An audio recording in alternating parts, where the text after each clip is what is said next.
معزز سامعین السلام علیکم۔ اردو ہارر ناول میں خوش آمدید۔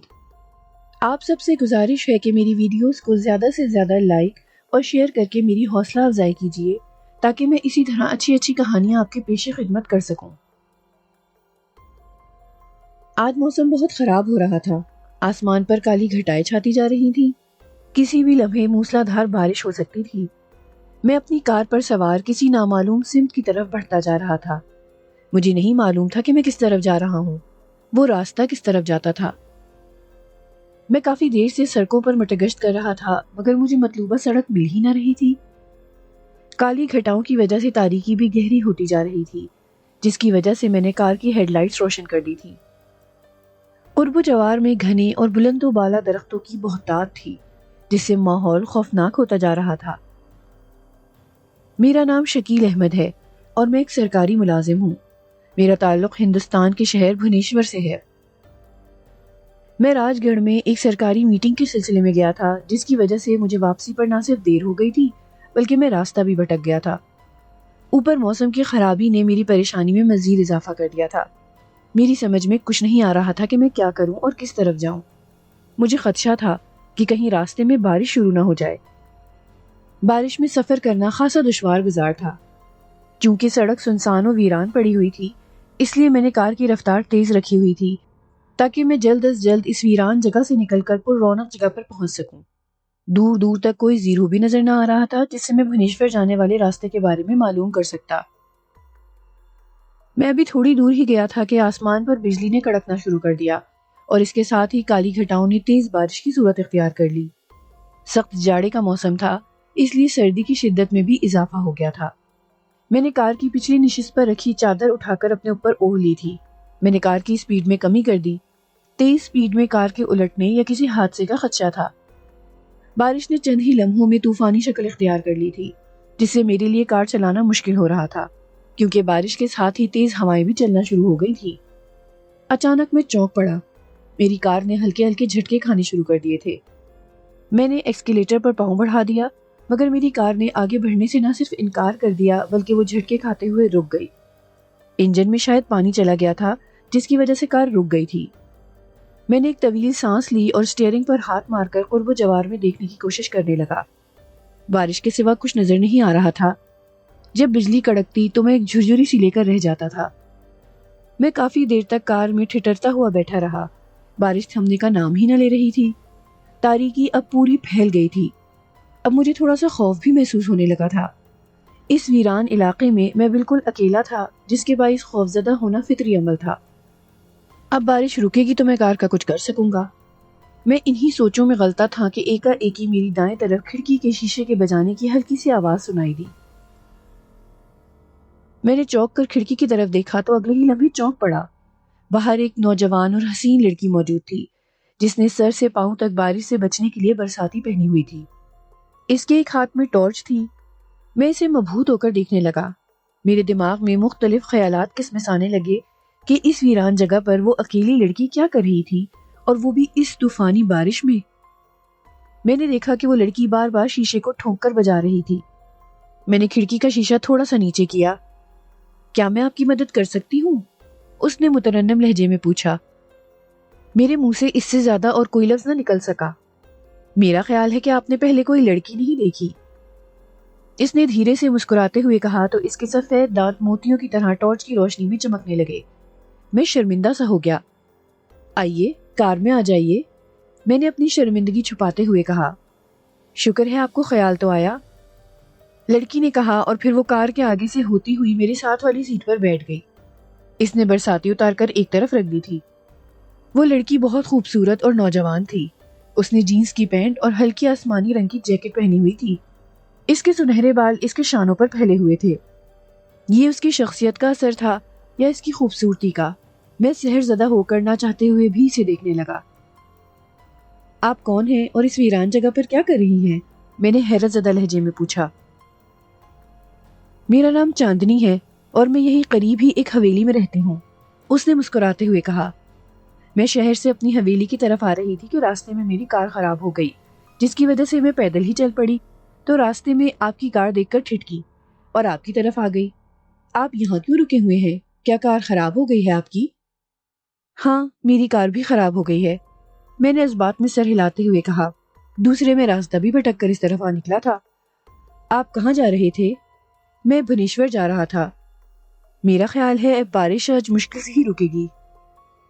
چاندنی نے باہر کی طرف دیکھتے ہوئے کہا، اگر آپ برا نہ مانے تو میں آپ کو اپنی حویلی میں لے جا سکتی ہوں، جب بارش تھم جائے گی تو آپ چلے جائیے گا۔ مگر میں نے کہنا چاہا مگر کہہ نہ سکا۔ اگر مگر چھوڑیں، سردی بہت ہے اور آپ بیمار بھی ہو سکتے ہیں، چاندنی نے مسکراتے ہوئے کہا۔ برساتی ہے آپ کے پاس؟ جی ہے، میں نے جواب دیا۔ وہ لیں اور چلیں میرے ساتھ، چاندنی نے کہا۔ میں نے اس کی بات پر اس بات میں سر ہلایا اور کار کی پچھلی سیٹ پر سے برساتی اٹھا لی۔ مجھے نہیں معلوم تھا کہ مجھے کیا ہو گیا ہے۔ اس لڑکی کے حسن میں کوئی ایسا جادو تھا کہ میں انکار نہ کر سکا۔ وہ لڑکی مجھے پراسرار لگ رہی تھی۔ اس نے برساتی پہن لی تھی، تاہم میں نے بھی برساتی پہنی اور اس کے ساتھ کار سے باہر نکل آیا۔ میں نے کار لاک کی اور چاندنی کے ساتھ چل پڑا۔ چاندنی نے اپنی ٹارچ دوبارہ روشن کر لی تھی۔ ہم ٹارچ کی روشنی میں آگے بڑھنے لگے۔ بارش واقعی رکنے کا نام نہ لے رہی تھی اور سردی بھی اپنے عروج پر تھی۔ چاندنی صحیح کہتی تھی کہ میں سردی کی وجہ سے بیمار بھی پڑ سکتا تھا۔ وہ مجھے لیے ایک طرف مڑ گئی۔ کافی دور آنے کے بعد ہم ایک بڑی سی حویلی کے سامنے آ کھڑے ہوئے۔ بادل کے گرجنے کی وجہ سے جو چمک پیدا ہوتی تھی، اس چمک میں وہ حویلی انتہائی پراسرار اور خوفناک لگتی تھی۔ اس حویلی کا گیٹ کھلا ہوا تھا۔ چاندنی مجھے اندر آنے کا اشارہ کرتے ہوئے اندر داخل ہو گئی۔ میں کسی فرما بردار روبوٹ کی طرح اس کے پیچھے چلتا ہوا اندر داخل ہو گیا۔ نہ جانے مجھے اس حویلی میں داخل ہونے کے بعد کیوں خوف محسوس ہونے لگا تھا۔ کیا چاندنی اس پراسرار حویلی میں اکیلی رہتی تھی؟ چاندنی مجھ سے کافی آگے جا چکی تھی۔ تھوڑی دور جا کر اس نے مجھے دیکھا اور پھر بلاخیزی سے میرے قریب آ گئی۔ کیا تمہیں اس حویلی سے ڈر لگ رہا ہے؟ اس نے پوچھا۔ نہیں تو، میں گڑبڑا گیا۔ شاید اس نے میری کیفیت دیکھ لی تھی۔ پھر چلو نا۔ اس نے میرا ہاتھ تھام لیا۔ مجھے ایسا محسوس ہوا جیسے میرے اندر کرنٹ دوڑ گیا ہو۔ وہ مجھ سے فری ہو گئی تھی۔ چاندنی مجھے لیے اندر کی طرف بڑھی۔ حویلی میں بجلی تو نہیں تھی، البتہ دیواروں کے ساتھ رکھے ہوئے متعدد دیے جل رہے تھے جن کی روشنی چاروں اطراف میں پھیلی ہوئی تھی۔ اندر آ کر سردی کا احساس کچھ کم ہو گیا تھا۔ وہ مجھے ایک کمرے میں لے آئی جس میں ایک طرف بیڈ بچھا ہوا تھا، اس کے قریب 2 صوفے رکھے ہوئے تھے۔ برساتی اتارو، اب تم کمرے میں ہو، چاندنی نے برساتی اتارتے ہوئے کہا۔ پھر اس نے برساتی اتار کر ایک طرف کھوٹے پر لٹکا دی۔ میں نے بھی برساتی اتار کر کھوٹے پر لٹکا دی تھی۔ نہ جانے کیوں مجھے یہ سب کچھ پراسرار سا لگ رہا تھا۔ ایسا لگ رہا تھا جیسے میں کوئی خواب دیکھ رہا ہوں، کیونکہ ایسی پراسرار حویلی اور پراسرار ماحول میں نے فلموں میں دیکھا تھا۔ ہم دونوں صوفے پر بیٹھ گئے۔ کیا تم یہاں اکیلی رہتی ہو؟ میں نے اس سے پوچھا۔ ہاں، میں اس حویلی میں اکیلی رہتی ہوں، چاندنی نے کہا۔ کیا تمہارے ماں باپ نہیں ہیں؟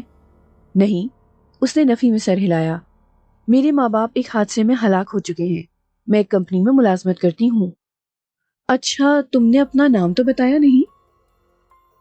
میرا نام شکیل احمد ہے، میں نے اپنا تعارف کرایا۔ میں ایک پرائیویٹ کمپنی میں ملازمت کرتا ہوں۔ اچھا تم بیٹھو، میں تمہارے لیے کچھ کھانے کو لے آؤں، چاندنی نے کہا، اور اس سے پہلے کہ میں کچھ کہتا وہ اٹھی اور کمرے سے باہر چلی گئی۔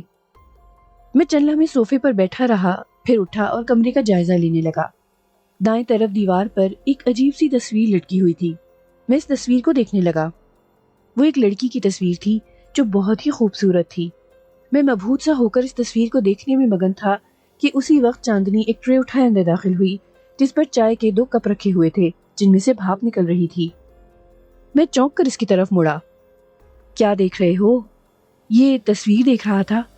لڑکی پسند آ گئی ہے؟ نہیں، ایسی کوئی بات نہیں۔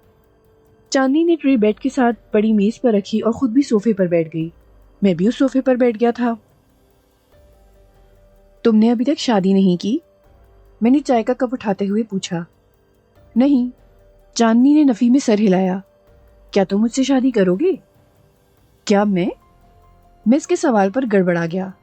ہاں تم، وہ مجھے محبت پاش نظروں سے دیکھتی ہوئی بولی۔ تم بہت خوبصورت اور ہینڈسم ہو، تم لڑکیوں کے آئیڈیل ہو۔ میں نے اس کی بات کا کوئی جواب نہ دیا اور چائے پینے لگا۔ چاندنی بھی چائے پینے لگی تھی۔ چاندنی بہت خوبصورت اور پرکشش لڑکی تھی۔ جس کی وجہ سے وہ مجھے پسند بھی آئی تھی، مگر میں اس کے بارے میں زیادہ نہیں جانتا تھا۔ ویسے بھی میں کسی راہ چلتی لڑکی سے شادی کرنے کا قائل نہ تھا۔ چائے پینے کے بعد میں نے کپ واپس میز پر رکھا ہی تھا کہ اچانک مجھے ایسا محسوس ہونے لگا جیسے اندر قوت نام کی کوئی چیز ہی نہ رہی ہو۔ مجھ پر غنودگی طاری ہونے لگی تھی، میرا سر چکرانے لگا تھا۔ میں نے چاندنی کی طرف دیکھا تو وہ بغور مجھے ہی دیکھ رہی تھی۔ مجھے وہ کمرہ گھومتا ہوا محسوس ہو رہا تھا۔ چاندنی، یہ مجھے کیا ہو رہا ہے؟ میرا سر کیوں چکرا رہا ہے؟ میں نے چاندنی کی طرف دیکھتے ہوئے کہا، مگر اس نے میری بات کا کوئی جواب نہ دیا۔ میں نے خود کو سنبھالنے کی حتی الامکان کوشش کی، مگر میں کسی بھی کوشش میں کامیاب نہ ہو سکا اور صوفے پر گر گیا۔ پھر مجھے ہوش نہ رہا کہ میں کہاں ہوں۔ جب مجھے ہوش آیا تو میں نے خود کو ایک کرسی سے بندھا ہوا پایا۔ وہ ایک چھوٹا سا کمرہ تھا جس میں میرے علاوہ اور کوئی نہ تھا۔ مجھے رسی سے کس کر باندھا گیا تھا۔ دھیرے دھیرے میرے دماغ میں آنے لگا کہ چاندنی نے مجھے چائے پلائی تھی، جس کے پینے کی کچھ ہی دیر کے بعد میں بے ہوش ہو گیا تھا۔ اب مجھے ہوش آیا تھا تو میں اس کمرے میں رسی سے بندھا ہوا تھا۔ چاندنی بھی نظر نہ آ رہی تھی۔ یہ کیا اسرار تھا، کچھ سمجھ میں نہیں آ رہا تھا۔ میں ابھی یہ سوچ ہی رہا تھا کہ چاندنی نے مجھے کیوں باندھا ہوا تھا، لیکن اس سوال کا جواب چاندنی ہی دے سکتی تھی۔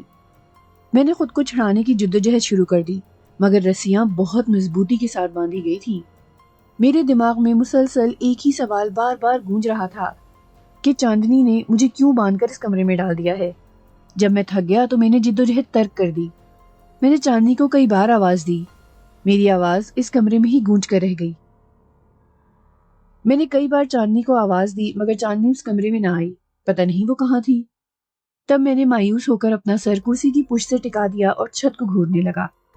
سب کچھ مجھے پراسرار لگ رہا تھا۔ شاید بارش بھی رک گئی تھی، کیونکہ بارش کی آواز نہ آ رہی تھی اور نہ ہی بادل گرج رہے تھے۔ تھوڑی دیر کے بعد کمرے کا دروازہ کھلا۔ میں نے چونک کر دروازے کی طرف دیکھا۔ کمرے میں چاندنی داخل ہو رہی تھی۔ اس کے ساتھ ہی ایک نوجوان آدمی بھی تھا، جسے دیکھ کر میں چونک گیا۔ کیوں چلا رہے ہو؟ چاندنی نے میرے قریب آ کر پوچھا۔ تم نے مجھے کیوں باندھ کر اس کمرے میں ڈال دیا ہے؟ تاکہ ہم تمہارے خون سے اپنی پیاس بجھا سکیں، چاندنی نے پراسرار لہجے میں کہا تو میرے وجود میں خوف و سنسناہٹ کی ایک لہر سرایت کر گئی اور میں وحشت بھری نظروں سے اسے دیکھنے لگا۔ وہ اپنی بات جاری رکھتے ہوئے بولی، تم ہمارے شکار ہو اور ہم اپنے شکار کو کیسے چھوڑ دیں؟ کیا مطلب؟ میں نے لرزیدہ لہجے میں پوچھا۔ مگر میں نے کہنا چاہا، مگر میری آواز میرے حلق میں پھنس کر رہ گئی۔ آج اماوس کی رات ہے، چاندنی نے زہریلی مسکراہٹ کے ساتھ کہا۔ آج رات میں اور شنکر تمہارے خون سے اپنی پیاس بجھائیں گے۔ میں تمہیں اس حویلی میں دھوکے سے لائی تھی۔ میں اس وقت کسی شکار کی تلاش میں تھی جب تم مجھے بارش میں پھنسے ملے۔ جانتے ہو، تم پورا ایک دن اور ایک رات بے ہوش رہے ہو۔ میں نے تمہارا کیا بگاڑا ہے کہ تم میرا خون پینا چاہتے ہو؟ میں نے خوفزدہ لہجے میں پوچھا۔ اگر ہم نے آج رات خون سے اپنی پیاس نہ بجھائی تو ہم جل کر راکھ ہو جائیں گے، چاندنی نے کہا۔ پھر وہ مڑی اور شنکر سے بولی، چلو شنکر، ابھی چاند رات کو 1 گھنٹہ باقی ہے۔ میں نے اس سے کچھ کہنا چاہا مگر کہہ نہ سکا۔ چاندنی شنکر کے ساتھ چلی گئی اور دروازہ بند ہو گیا تھا۔ میرے جسم پر لرزہ طاری ہو چکا تھا۔ میں کس مصیبت میں پھنس گیا تھا؟ مجھے کیا پتا تھا کہ میں جس لڑکی کے سحر میں گرفتار ہو کر اس حویلی میں آیا تھا، میں اس کا شکار تھا اور وہ اپنے ساتھی سے مل کر میرا خون پینا چاہتی تھی۔ گویا وہ دونوں خون آشام تھے اور چاندنی اپنے شکار کے لیے مجھے اپنے حسن کے جال میں پھانس کر لائی تھی۔ اس جد و جہد میں 1 گھنٹہ بیتنے لگا تھا مگر میں اپنے آپ کو آزاد نہ کرا سکا تھا۔ میں نے پھر سے جنگ شروع کر دی۔ میں چاند رات ہونے سے پہلے پہلے آزاد ہو جانا چاہتا تھا۔ میں نے اپنی کلائیوں کو موڑ کر رسیوں سے آزاد کرنے کی کوشش کی اور اسی کشمکش میں کرسی سمیت دائیں جانب پلٹ کر گر گیا تھا۔ میں نے اٹھنے کی کوشش کی مگر کامیاب نہ ہو سکا۔ میرا سانس پھول گیا تھا۔ میں دل ہی دل میں خدا سے مدد مانگنے لگا۔ عین اسی لمحے دروازہ ایک بار پھر کھلا اور چاندنی اور شنکر اندر داخل ہوئے۔ وہ دونوں مجھے اس حالت میں دیکھ کر حیران ہو گئے۔ یہ کیسے گر گیا؟ شنکر نے حیرت زدہ لہجے میں کہا۔ اس نے یقیناً خود کو آزاد کرانے کی کوشش کی ہے، چاندنی نے کہا۔ پھر شنکر نے آگے بڑھ کر مجھے کرسی سمیت سیدھا کیا۔ میرا خیال ہے اب اسے ساتھ لے چلیں، چاندنی نے شنکر کی طرف دیکھتے ہوئے کہا۔ چاند رات میں صرف آدھا گھنٹہ رہ گیا ہے۔ ہاں، اسے ساتھ لیے چلتے ہیں، شنکر نے کہا، اور پھر وہ دونوں مجھے رسیوں سے آزاد کرنے لگے۔ مجھے آزاد کرنے کے بعد وہ شنکر نے مجھے مضبوطی کے ساتھ بازو سے پکڑا اور کھینچتے ہوئے باہر لے آنے لگا۔ مجھے ایک ایسے کمرے میں لے آئے جہاں عجیب سی سران پھیلی ہوئی تھی جس سے مجھے اپکائی آنے لگی۔ کمرے میں ایک طرف بڑا سا تختہ نما میز پڑی ہوئی تھی، کونوں میں چند لکڑیاں جل رہی تھیں جن کی روشنی کمرے میں پھیلی ہوئی تھی۔ شنکر میں نہ جانے ایسی کیا طاقت تھی کہ اس کی گرفت خاصی مضبوط تھی۔ اس نے مجھے تختہ نما میز پر لٹا دیا، جبکہ چاندنی نے میرے ہاتھ میز کے قریب لگے ہک کے ساتھ باندھنے شروع کر دیے۔ عین اسی لمحے میں نے حرکت کی۔ میں نے ایک داہنے ہاتھ کا مکہ چاندنی کی ناک پر مار دیا۔ اس اچانک افتاد پر وہ بوکھلا گئی اور اس نے چیختے ہوئے اپنی ناک پر ہاتھ رکھ لیا۔ شنکر براخیزی سے میری طرف متوجہ ہوا۔ میں برق رفتاری کا مظاہرہ کرتے ہوئے اٹھ بیٹھا۔ اپنی جان بچانے کے لیے میں نے رسک لینے کا فیصلہ کر لیا تھا۔ اگر میں ایسا نہ کرتا تو ان دونوں نے مجھے اپنی خوراک بنا لینا تھا۔ میں چھلانگ لگا کر میز کی دوسری طرف جا کھڑا ہوا۔ شنکر خونخوار نظروں سے مجھے دیکھ رہا تھا، جبکہ چاندنی بھی غصیلی نظروں سے مجھے دیکھ رہی تھی۔ اس کی ناک سے خون نکلنے لگا تھا۔ اس نے اپنے بازو سے خون صاف کیا۔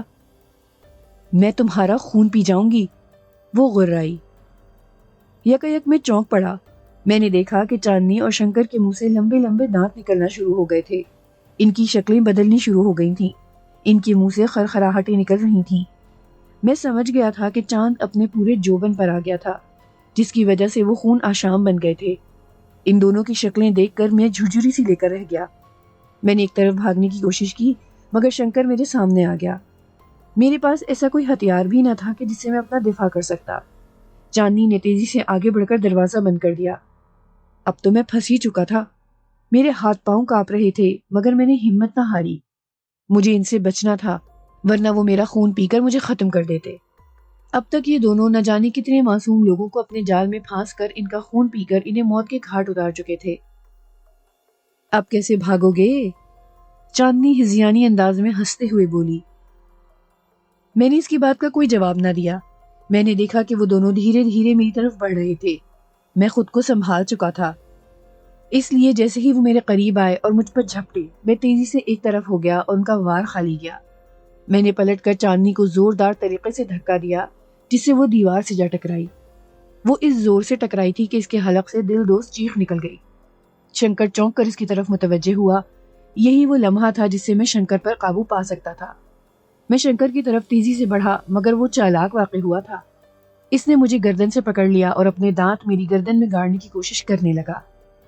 میں خود کو اس گرفت سے چھڑانے کی سخت گدو کر رہا تھا، مگر انسانی خون پی پی کر اس کی طاقت دگنا ہو چکی تھی۔ اس کے دانت اور میری گردن کے درمیان فاصلہ دھیرے دھیرے کم ہوتا جا رہا تھا، اور کسی بھی لمحے اس کے نوکیلے دانت میری گردن میں پیوست ہو سکتے تھے۔ میری خود کو چھڑانے کی کوئی کوشش کامیاب نہ ہو رہی تھی۔ اچانک میں نے اپنی ٹانگ کا گھٹنا اس کے پیٹ میں مارا تو شنکر گڑبڑا گیا۔ اس کے ہاتھوں کے لمبے لمبے ناخنوں نے میری گردن پر خراشی ڈال دی تھی، جن سے خون رسنا شروع ہو گیا تھا۔ میں نے موقع غنیمت جانتے ہوئے شنکر کو بھی زوردار دھکا دیا۔ وہ لڑکتا ہوا میز پر جا گرا۔ میں نے تیزی سے دروازے کی طرف دوڑ لگا دی۔ شنکر بھی میری طرف دوڑا، مگر میں اس کے پہنچنے سے پہلے ہی دروازہ کھول کر باہر نکل چکا تھا۔ پھر اس سے پہلے کہ وہ دروازے تک پہنچتا، میں نے دروازہ باہر سے بند کر دیا۔ باہر چاند کی روشنی اندھیرے کو دور کرنے کی ناکام کوشش کر رہی تھی، تاہم میں نے ایک طرف اندازے کے مطابق دوڑ لگا دی۔ میں جلد از جلد اس حویلی سے نکل جانا چاہتا تھا۔ اسی وقت شنکر نے دروازے کو زوردار ہاتھ مارا کہ دروازے میں سوراخ ہو گیا اور اس کا ہاتھ اس سوراخ سے باہر نکل آیا۔ اس نے دروازہ باہر سے کھولا اور پھر میری طرف دوڑنے لگا۔ میں نے بھاگنے کی حتی الامکان کوشش کی، مگر شنکر مجھ تک پہنچ ہی گیا۔ اس نے آتے ہی مجھے مارنے کی کوشش کی۔ میں بری طرح ہانپ رہا تھا۔ اس نے مجھے لات رسید کی اور میں اڑ کر پکے فرش پر جا گرا۔ میرے حلق سے دل دوز چیخ نکل گئی۔ میں نڈھال ہو کر اٹھنے کی کوشش کرنے لگا کہ شنکر پھر میرے قریب پہنچ گیا۔ اس نے مجھے بالوں سے پکڑ کر کھڑا کیا اور اندر کی طرف گھسیٹ کر لے جانے لگا۔ وہ مجھے اسی کمرے میں لے آیا جہاں چاندنی بے ہوش پڑی ہوئی تھی۔ وہ میرے دیوار سے ٹکرانے کی وجہ سے ہی بے ہوش ہو گئی تھی۔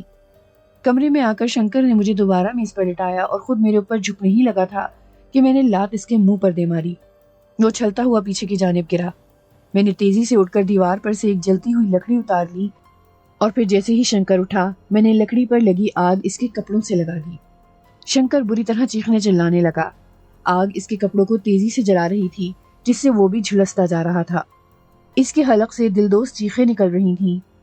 میں اس کی طرف متوجہ تھا کہ چاندنی نے مجھے گردن سے پکڑ لیا، مگر میں نے اپنی گردن اس کی گرفت سے آزاد کرا لی اور اس کا بھی وہی حشر کیا جو میں نے شنکر کا کیا تھا۔ تھوڑی دیر کے بعد ہی وہ دونوں جل کر دم توڑ چکے تھے۔ ان کی شکلیں پہلے سے بھی زیادہ بگڑ چکی تھیں۔ ان دونوں کے مرتے ہی میں نے خدا کا شکر ادا کیا اور پھر جلتی ہوئی لکڑی اٹھائے کمرے سے باہر نکل آیا اور حویلی کے بیرونی دروازے کی طرف بڑھ گیا۔ اگر آپ کو ہماری کہانیاں پسند آ رہی ہیں تو ہمارا چینل ضرور سبسکرائب کریں، ساتھ ہی ساتھ بیل آئیکن کو بھی دبائیں تاکہ ہماری تمام کہانیاں آپ کو سب سے پہلے مل سکیں۔